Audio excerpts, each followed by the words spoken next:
नमस्कार, एक बार फिर से मैं आप सभी का स्वागत करती हूँ क्लिक इंडिया के स्पेशल शो में जिसका नाम है अश्वत्था ट्री टॉक। जी हाँ, यहाँ पे हम बात करते हैं अश्वत्था ट्री बैनर तले बनी सभी किताबों पर और आज हम एक नई किताब पर बात करेंगे तुलिका सिंह से जिसका नाम है गजेंद्र। मैम, बहुत बहुत स्वागत है आपका।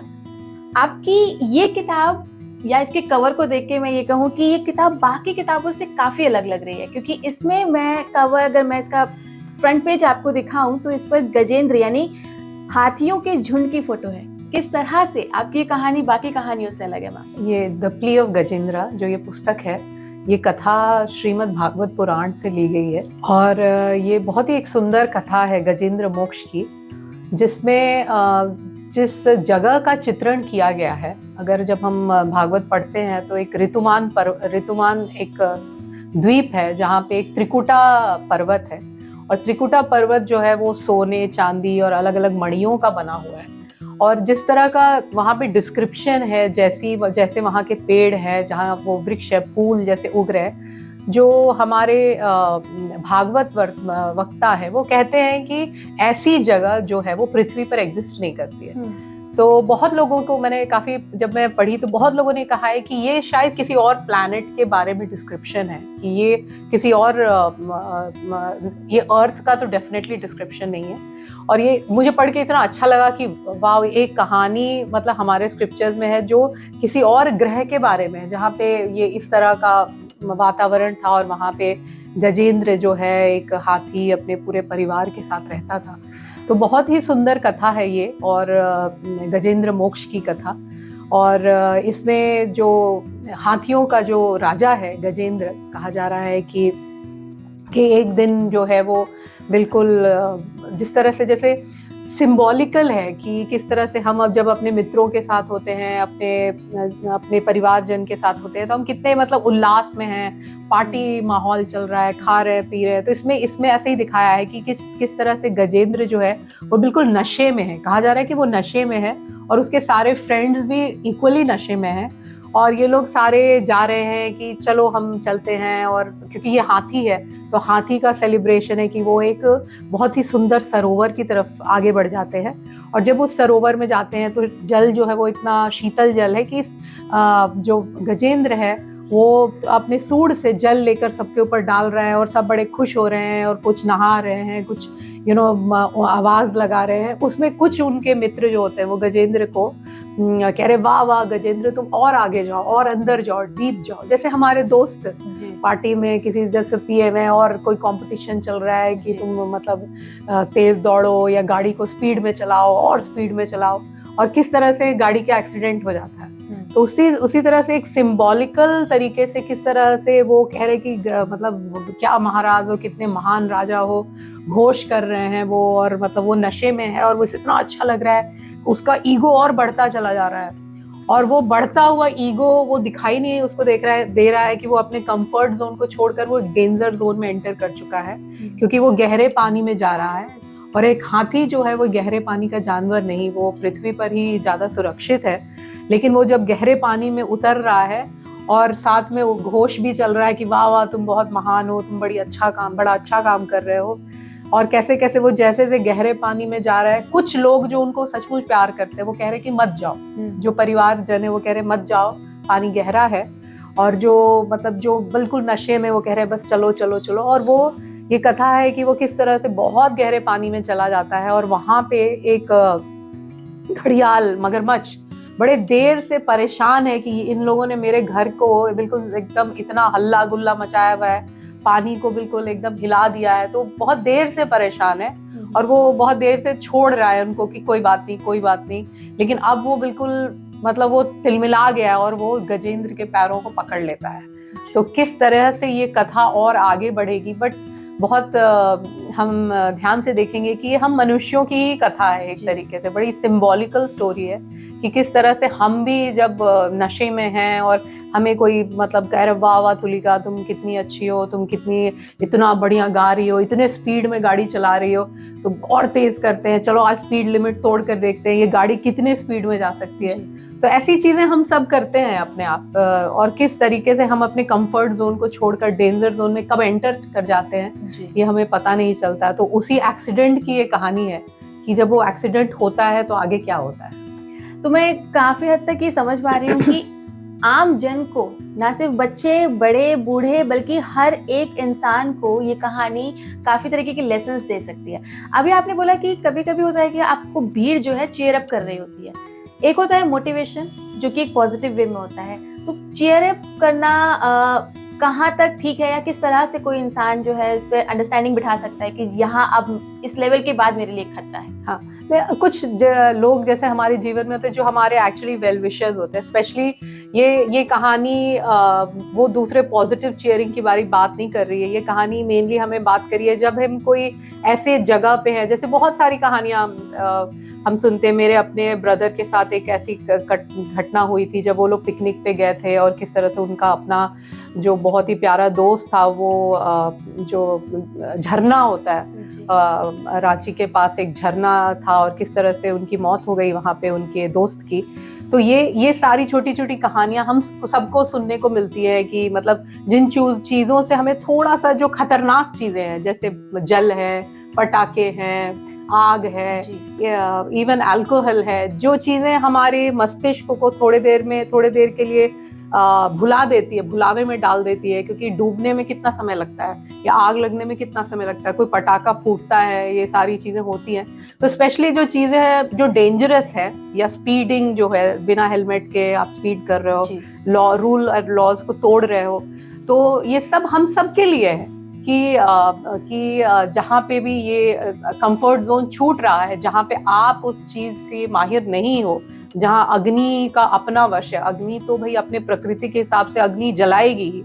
पानी में अगर आप जाओगे तो अगर आप अच्छे तैराक नहीं हो तो डूबने की बहुत संभावना है। गाड़ी की स्पीडिंग लिमिट है, गाड़ी के आगे कोई हिरन, कुत्ता, कोई गाय भैंस आ गई तो वो आपके कंट्रोल में नहीं है। तो these are a lot of things which are not in your control, especially when you are going in any kind of danger zone.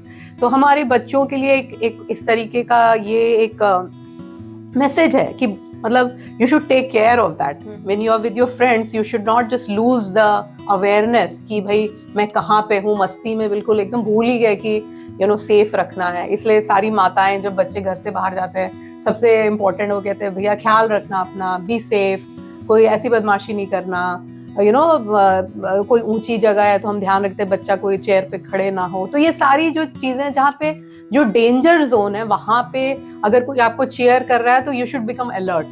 क्योंकि हम जब आपको कोई चेयर कर रहा है तो हमारे अंदर हीरो बनने की एक संभावना होती है कि चलो हम हीरो बन जाते हैं यहाँ पे, बट वो हीरोइज्म नहीं है वहां पे। मतलब actually it can lead to fatal accidents. तो जब आप ये गजेंद्र कहानी लिख रहे थे, आई एम श्योर कि सिर्फ एक यही मैसेज तो आप नहीं देना चाह रहे होंगे, इसके अलावा भी आपने कोई एक मैसेज देने की कोशिश की होगी, तो वही मैं जानना चाहती हूँ। जी, बहुत सुंदर ये कथा है। तो अब यहाँ पे जब हम गजेंद्र की ये कथा जब देखते हैं कि किस तरह से जब गजेंद्र को ये मगरमच्छ पकड़ लेता है तो बहुत समय तक, जो कथा में कहते हैं कि बहुत समय तक जो लोग हैं, जो दोस्त हैं, जो अभी तक चीयर कर रहे थे, वो बहुत दूर से चिल्लाते हैं, अरे ऐसे करो वैसे करो, पैर खींचने की कोशिश करो, इधर आओ उधर आओ। वो दूर से ही मतलब इंस्ट्रक्शन दे रहे हैं, कोई सामने आकर उनकी मदद नहीं कर रहा है। और वो हमारे साथ भी हो सकता है कि हम फंस जाएं, फिर कोई हमें बचाना ना आए। और जो बच्चे हैं, जो उसके अपने परिवारजन है, जो बीवी है वो रोने लगती है, जो बच्चा है उसका कोशिश करता आगे बढ़ के फादर को खींचे, लेकिन वो उसके अंदर इतना दम नहीं है, वो खींच नहीं पाता है। तो जो वेल विशर्स हैं वो पूरी तरह से कोशिश करते हैं बट गिव अप कर देते हैं। जो फ्रेंड्स हैं वो पूरी तरह से कोशिश करते हैं और कुछ समय बाद चले जाते हैं। जो कुछ दिनों बाद जो है बीवी भी चली जाती है, कुछ समय बाद बच्चे भी चले जाते हैं। कहा जाता है कि गजेंद्र जो है बहुत सालों तक उस मगरमच्छ के साथ स्ट्रगल करता रहा। तो ये भी दिखाया जा रहा है कि मस्ती में सब थे, जब आप प्रॉब्लम में पड़े तो सब धीरे धीरे करके छोड़कर आपको चले गए। तो ये भी एक बहुत बड़ा लेसन है कि मतलब गुड टाइम्स कुछ ही लोग आपके साथ खड़े होंगे, और कभी कभी ऐसा होगा कि कोई भी आपके साथ ना खड़ा हो और आपको अपनी जीवन की लड़ाई अकेले ही लड़ती हैं। तो इन दैट टाइम्स अब जब गजेंद्र जो हैं वो बिल्कुल अकेले खड़े हैं और बिल्कुल वो मगरमच्छ से लड़ते अब बहुत थक गए हैं, इन द सेंस कि अब वो बेहोश हो रहे हैं। उनका जो सेंसेस है वो एकदम डल हो रहा है और वो जब एकदम ही बेहोशी की हालत में होते हैं तो कहा जाता है कि उन्हें अपने पूर्व जन्म की स्मृति आती है। तो हम सबके अंदर, हमारे अंदर एक सूक्ष्म शरीर है, जो सूक्ष्म शरीर जो है, जो माइंड है, वो बहुत ही पुराना माइंड है। इसलिए कबीर कह गए हैं कि माया मरी न मन मरा, मर मर गया शरीर। शरीर मरता जाता है लेकिन मन जो है वो मरता नहीं है, मन पुराना ही मन है। तो ये मन उनके पूर्व जन्म में जो गजेंद्र थे वो एक राजा होते थे, एक राजा थे जिनको श्राप के कारण उनको ये गज का शरीर मिला। तो उस जन्म की उनको स्मृति आती है जब वो एक बहुत बड़े नारायण भक्त थे। तो उनको वो स्मृति आते ही उनके अंदर वो भक्ति उमड़ पड़ती है और वो भगवान नारायण को उसी स्रोत में से जो उनके मुंह में आता है वो उस स्रोत से वो गाते हैं और भगवान को पुकारते हैं। क्योंकि एक गज के लिए ईश्वर को याद करना बड़ा डिफिकल्ट है, लेकिन वो स्मृति के कारण उनको ये बात याद आ जाती है कि मैं राजा था और ये था और मैं पूजा भक्त था। और कहा जाता है कि भगवान मतलब वेट कर रहे होते हैं कि कोई मुझे मतलब याद करे, और जैसे ही वो याद करते हैं, कहा जाता है कि पीताम्बर को छोड़कर भगवान गरुड़ पर बैठकर एकदम फटाफट पहुंच जाते हैं और सुदर्शन चक्र छोड़ते हैं और वो गज को मार देते हैं। लेकिन कहा जाता है, बहुत लोग कहते हैं कि फिर भगवान ने मार दिया दूसरे जानवर को, लेकिन कहा जाता है कि वो जो मगरमच्छ था उसे भी श्राप मिला था और वो एक देवता था जो एक मगरमच्छ बन गया था। तो भगवान ने एक सुदर्शन से 2 लोगों को एक तरीके से उद्धार कर दिया। तो ऐसी एक कथा है। तो ये आपकी ये कहानी मतलब कर्मों के जो फल हैं उनको भी दिखाती है कि आप कभी भी कुछ भी कर रहे हैं, चाहे इस जन्म में कर रहे हैं चाहे किसी और जन्म में किया है, तो वो कार्मिक रिलेशन जो है एक तो वो बना रहता है और उसको पूरा करने के लिए भी शायद आपको इस जन्म में या आने वाले समय में उसको पूरा करना होता है। जी, मेरा तो ये भी सोचना है कि डेस्टिनी जैसी कोई चीज ही नहीं होती है। जो भी होता है आपके अपने कर्मों का फल होता है, वो अच्छा भी हो सकता है और बुरा भी हो सकता है। जो आपने किया है उसी को आप भुगत रहे हैं। अच्छा, अगर बहुत अच्छा किया है तो अच्छा भुगत रहे हैं, बुरा किया है तो बुरा भुगत रहे हैं। और हम कंटिन्यूअस कर्म बना रहे हैं, कंटिन्यूअस हम कुछ ना कुछ कर्म बना रहे हैं जो हो सकता है इसी जन्म में उसके फल मिल जाए, या हो सकता है अगले जन्म में उसके फल मिले, या किसी और जन्म में फल मिले। लेकिन डेस्टिनी वही है, डेस्टिनी आपके कर्मों का फल है। वो किस जन्म में आपने क्या किया था और इस जन्म में कौन से जन्म का फल फलीभूत हो जाए वो आपको नहीं पता होता है। तो this is what I believe. And हाँ, गजेंद्र मोक्ष में एक तरीके से ये स्मृति के बारे में जो है कि वो स्मृति कब आपको काम आ जाती है, ये कब वो कर्म कब उन्होंने किया था और किस जन्म में वो स्मृति आ गई जिसके कारण गजेंद्र का उद्धार हो गया, ये तो सिर्फ गॉड्स ग्रेस से ही होता है। तो मैम, जब ये किताब में पढ़ रही थी तब उसमें एक लाइन में कहीं ना कहीं ये लिखा हुआ था कि गजेंद्र मोक्ष स्तुति। ये कौन सी स्तुति है? क्योंकि बहुत तरह की स्तुति तो हमने सुनी है, ये कौन सी नई स्तुति है? जी, गजेंद्र मोक्ष स्तुति वही प्रेयर है जो गजेंद्र ने, जब उनको स्मृति आती है अपने पूर्व जन्म की कि किस तरह से वो भक्त थे भगवान नारायण के, तो वो जो प्रेयर है, जो मन से एकदम, जो एक तकलीफ में कोई आत्मा, जीवात्मा है, वो कैसे ईश्वर को याद करती है, तो वो स्तुति जो है, द प्रेयरफुल वर्ड्स जो गजेंद्र ने भगवान नारायण के लिए बोले हैं, उसी को गजेंद्र स्तुति कहते हैं। कहा जाता है कि जब जो गजेंद्र स्तुति है, अगर हम अपने लाइफ में इसका कंटिन्यूअस जो है प्रैक्टिस करेंगे, इसको पढ़ेंगे, तो मृत्यु के समय भगवान ने एक आश्वासन दिया है, एक गारंटी दी है कि जब हमारे पंच तत्व शरीर हमें त्यागता है, जब हम मृत्यु हमें आती है, तब भगवान की ये पूर्ण गारंटी है कि हमें ईश्वर स्मरण होता है। तो which is very very difficult, क्योंकि मृत्यु किस समय किसको कब आ जाती है, किस स्थिति में, हम किसी को भी नहीं पता। हम सबको पता है कि एक दिन इस संसार से एग्जिट करना है। एक ऐसी यात्रा है जो हम सबको करना है और हम सबको एक्चुअली इस यात्रा की तैयारी भी करनी चाहिए। हम गोवा की तैयारी करते हैं, दुबई की तैयारी करते हैं, सूटकेस पैक करते हैं, कपड़े खरीदते हैं और होटल बुक करते हैं, लेकिन हम इस यात्रा की तैयारी नहीं करते। तो गजेंद्र मोक्ष में इसी यात्रा की तैयारी करने के लिए भगवान ने कहा है कि जो गजेंद्र स्तुति करता है उसको, जब आपके प्राण, आपका सूक्ष्म शरीर एग्जिट करता है इस पंच तत्व के शरीर से, तब आपको ईश्वर स्मरण हो जाता है, जैसे गजेंद्र को हुआ था। लाइफ लेसन देती हुई कहानी है जिसके बारे में सभी को पता होना चाहिए, और ना सिर्फ पता होना चाहिए बल्कि जो चीज़ इस कहानी के माध्यम से कही गई है वो लाइफ में इम्प्लीमेंट होना बहुत ज़रूरी है। मैम, आपने इस कहानी के आखिर में कुछ कोर मैसेजेस आपने लिखे हैं, उसके बारे में चाहूँगी कि आप हमारे दर्शकों को बताएं।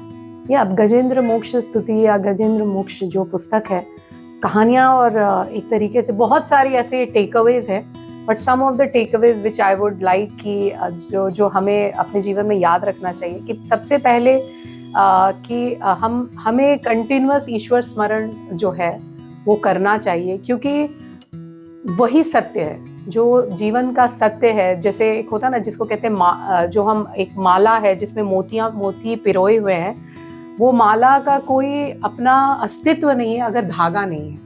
बिना धागे के आप मोती की माला को पिरो नहीं सकते।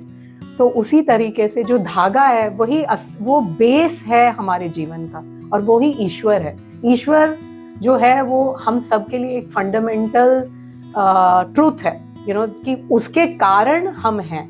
तो हम अपने आप को याद रखते हैं, बट वो जो फंडामेंटल जो चीज़ है उसको याद नहीं रखते हैं। दूसरी एक बहुत इंपॉर्टेंट बात है कि जब हम इस दुनिया से एग्जिट करते हैं, निकलते हैं, मृत्यु होती है, आगे बढ़ते हैं यात्रा में, तो सब कुछ हमारा यहीं रह जाता है। बस एक ही चीज़ जाती है, वो है हमारे एक्सपीरियंसेस, और हमने अपने माइंड को इस जीवन में कितना उसकी वृद्धि की है, कितना आगे बढ़ा है। इसीलिए हमारे सनातन धर्म में और हमारे हिंदू समाज में हम कभी नहीं कहते कि आदमी बूढ़ा है। बूढ़ा तो बड़ा ही एक बहुत ही एवरेज शब्द, हम कहते हैं वृद्ध है। वृद्ध का मतलब ये वृद्धि हुई है इसकी। क्या चीज में वृद्धि? उसके एक्सपीरियंसेस में, उसके अनुभव में ये वृद्ध है, ये मतलब धीरे धीरे बड़ा हुआ है, तो इसलिए वो वृद्ध है। उसी तरीके से जब हम जीवात्मा इस शरीर से आगे बढ़ती है तो वो वृद्ध है, एक तरीके से आगे बढ़ रही है, क्योंकि उसके पास अब अनेकों और एक्सपीरियंसेस हैं। तो हम जाते हैं सिर्फ एक्सपीरियंस लेके, कोई अटैची, कोई बस्ता, कोई टिकट, कोई पैसे, कोई फिक्स डिपॉजिट लेकर नहीं जाते। हम बस सिर्फ अपने अनुभव को लेकर जाते हैं, सिर्फ ईश्वर स्मरण को लेकर जाते हैं। कितनी बार हमने उनका ध्यान किया, ईश्वर का ध्यान किया, इन सारी चीज़ों के साथ एग्जिट करते हैं। और तभी देखिए गजेंद्र को जब परेशान होता है, वो इवन हाथी के शरीर में है, तब भी उसको अपनी स्मृति जो याद आती है, वो उसके पूर्व जन्म की स्मृति, कहाँ पे उसने उस संपत्ति को बचाई हुई है, वो संपत्ति से वो उसके मन के दरवाजे खुलते हैं और उसको वो बात याद आती है। तो ये बहुत इम्पोर्टेंट है कि हमने क्या कमाया इस जीवन से, हम क्या कमा रहे हैं, तो उस असलियत पर ध्यान देना है। और दूसरा जो मैंने ये भी कहा कि एक इनविजिबल पावर हमारे चारों तरफ है जिसके कारण हम सब कुछ कर पा रहे हैं, तो उस इनविजिबल पावर पर कंटिन्यूअस ध्यान बनाए रखना है कि जो भी हो रहा है, मैं जो भी कुछ कर पा रही हूँ, मैं अगर मुझे लोग बहुत मेरी तारीफ कर रहे हैं, तो हे प्रभु सब कुछ तुमको अर्पण। एवरीथिंग इज हैपनिंग बिकॉज तुम ही मेरे आधार हो, तुम ही फंडामेंटल हो, क्योंकि तुम्हारे बिना तो एक पत्ता भी नहीं हिल सकता। तो you are the cause, you are the effect, you are the truth. तो इस सोच के साथ अगर हम जीवन जिएंगे तो कभी भी हमारे अंदर किसी भी तरह का ईगो नहीं आता है। तो आई थिंक ये दो बहुत ही इंपॉर्टेंट चीज़ हैं। और तीसरी, अगर मैं इसकी टेक अवे ले जाऊं, तो ये भी कहा जा सकता है कि ये जो गजेंद्र मोक्ष की कथा है, अगर हम कंटिन्यूअस इसको प्रैक्टिस करते रहते हैं, सिर्फ गजेंद्र मोक्ष नहीं, जो ईश्वर स्मरण है, अगर इसको हम कंटिन्यूअस करते रहते हैं, तो यही हमारी संपत्ति है, यही हमारी निधि है, यही हमारा फिक्स डिपॉजिट है। क्योंकि वो जो असली फिक्स डिपॉजिट है वो तो साथ में नहीं जाता है, तो ये फिक्स डिपॉजिट जाता है, जितना चाहें उतना बढ़ा सकते हैं। पर आज के मॉडर्न टाइम में भगवान, ईश्वर, भक्ति, इन सबको एक अलग नजर से देखा जाता है और कहा जाता है कि भगवान, ईश्वर नाम की कोई चीज नहीं है, जो भी है वो साइंटिफिक तरीके से प्रूव जो होती हैं चीजें, उन्हीं को एक्सेप्ट किया जाता है। तो ऐसे में कैसे इस थॉट को जिंदा रखा जाए या हम अपनी नेक्स्ट जनरेशन को इसे पास करें? जी, मेरा जो अश्वत्था ट्री क्रिएशंस और अश्वत्था ट्री की जो किताबें हैं, ये एग्जैक्टली इसी जो एक थॉट प्रोसेस जो हमारे सोसाइटी, हमारे समाज में क्रिएट हो गई है, उसको एक तरीके से उसी के ऊपर काम करने के लिए मैंने ये सारी पुस्तकें जो है वो लिखना शुरू किया। और स्पेशली उन छोटे छोटे बच्चों को इस बात को समझाने के लिए, क्योंकि एक बार जब हमारा दिमाग रेडी हो जाता है, बन जाता है, और मतलब ये समाज से प्रेजुडिस और जजमेंटल हो जाता है, तब आप किसी भी बच्चे को ये चीज़ नहीं समझा सकते। और ये किसी पर्टिकुलर धर्म की किताबें नहीं है कि सिर्फ हिंदू धर्म के लिए है या कुछ। हम बुल्ले शाह की किताब लिख रहे हैं, हम गामा पहलवान की किताबें लिखे हैं, हमने भगत पूरन सिंह पिंगलवाड़ा की कथा लिखी है, क्योंकि जो ईश्वर तत्व है वो किसी भी रिलीजन के लिए नहीं है। ये ईश्वर तो हर जगह है, और जो मैं हूँ वही आप हैं, या किसी और समाज के लोग, या वो सब, हम सब एक ही हैं। तो ये बिजली, जो मैंने एक एग्जांपल आपको दिया, जो ये बिजली चल रही है, तो उसने ये नहीं कहा कि भाई एसी में मैं नहीं जाऊंगी, ये तो ठंडा करता है, या मैं हीटर में नहीं जाऊंगी क्योंकि तो गर्म करता है। तो वो तो बिजली तो मना नहीं कर रही है। तो उसी तरह से जो सूर्य चमक रहा है, वो ये थोड़ी कहता कि मैं नाले में नहीं चमकूंगा, या मैं सिर्फ अंबानी के घर पे ही चमकूंगा, ऐसा तो वो नहीं कहता। तो वो सूर्य जो है वो सबके ऊपर एक ही तरह से बरस रहा है। वो धान को भी पका रहा है, वो आम को भी पका रहा है, वो किसी जो कीड़े मकोड़े हैं वो भी उसी में पनप रहे हैं। वायरस, बैक्टीरिया, फल फूल, सब भगवान ईश्वर के लिए सब एक से हैं। तो ये चीज, और फॉर दिस इन सारी चीज़ों को समझने के लिए हमें बहुत साइंटिफिक लॉजिक की ज़रूरत नहीं। हम अगर आंखें खोलेंगे तो हमें दिखाई देगा कि कौन है जो, मतलब एक छोटी सी आप पेंटिंग बना लेते हो तो आप कहते हो कि मेड बाय तुलिका। सोचिए कि ये ब्रह्मांड जिसने क्रिएट किया, जो समुंदर बनाया, जो फूल को बनाया, जिसने ये बारिश जो करता है, जो इन बादलों को बनाता है, तो कोई तो होगा, कोई तो फोर्स होगी, कोई तो ऐसा अस्तित्व होगा, कोई वो मानव नहीं बट एक कोई प्रेजेंस होगी, कोई तो चीज होगी। तो एटलीस्ट हम उसको कोई भी नाम ना दें, बस उसको एक अस्तित्व, एक तत्व समझ के ही छोड़ दें, and be thankful to that, कि मतलब उसके प्रेजेंस के कारण मेरा प्रेजेंस है। आई थिंक अगर हम इतना भी करेंगे तो हम एक अच्छे मनुष्य साबित हो सकते हैं। Thank you so much ma'am. आपने इस पूरी बातचीत में काफ़ी तरह की नॉलेज हमसे और हमारे दर्शकों से शेयर की। इवन ये पूरी किताब, मैं चाहूँगी कि हमारे दर्शकों से एक बार रिक्वेस्ट करना कि आप एक बारी ये किताब ज़रूर पढ़िए। इवन अगर आप चाहते हैं और भी किताबें पढ़ना तो अश्वत्था ट्री के वेबसाइट पर जाके आप बाकी किताबें भी ऑर्डर ज़रूर कीजिएगा, ताकि आपको पता चले कि हम जो किस्से, जो कहानियाँ अपने इतिहास में भूल गए हैं, एक बार उन्हें फिर से दोहराने की क्यों ज़रूरत है। अभी के लिए फ़िलहाल इतना ही। मिलेंगे अगले एपिसोड में एक नई किताब के साथ, एक नई कहानी के साथ। तब तक के लिए बने रहिए क्लिक इंडिया पर। नमस्कार।